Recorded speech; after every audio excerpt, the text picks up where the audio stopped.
تاخد تصورني؟ استنى هجيلك فاطمة وحبيبتي. خشي بالزوم. اعدل الكاميرا يا مجدي. انا بالكاميرا. يلا هنصور. انا مش شايفة نفسي في الكادر يا مجدي. كان اكيد أول مرة. مش معقولة كابتن زنقور منور الملعب، رايح جاي عمال يرقص ويبطر. اهلا يا مرحب بيكم يا اهلا. كابتن زنقور ايه الحلاوة دي يا كابتن؟ كابتن زنقور الكورة وصقناها واللعيبة طحناها والمباراة صيقناها، لكن حقيقي راحت فين الأهداف يا كابتن؟ وما شفناش ايه ولا كورة جوه المرمى. مرمى ايه واهداف ايه؟ واحنا برضو بنلعب عشان الاهداف، ولا هدفنا في الاول والاخر هو اللعب؟ ايه؟ يا مدام أنسة لو سمحت. طول ما عينينا على الاهداف عمرنا ما هنتقدم.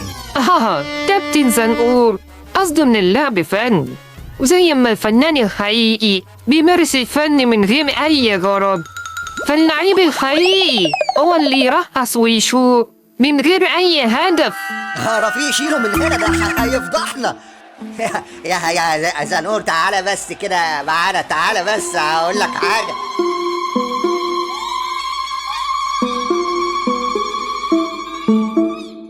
ايه ده؟ ده مش بينور. انا شحنه كويس، وبعدين ماله بقى خفيف كده؟ ده مش مغناطيسي. انا اتسرقت.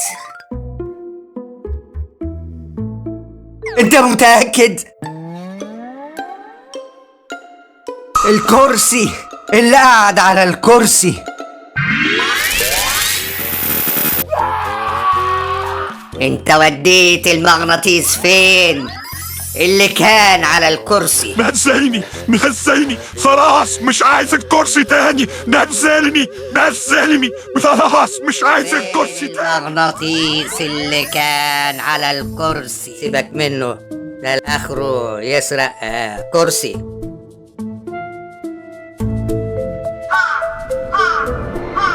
عفارم عليك يا بوحة، ما يجيبها إلا رجالة.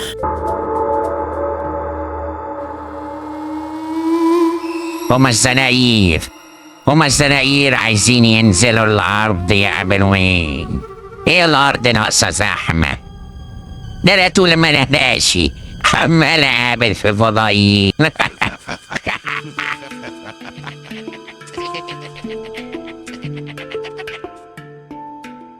يعني بالمغناطيس السحري ده هنقدر نجيب القلادة؟ طبعا يا نبوح، وشعب شمشون عمره ما هينسالك الجميل ده. والجميل ده بيساوي دهب ولا هتدفعه بالدولار؟ أحبك وانت نتن يا نبوح.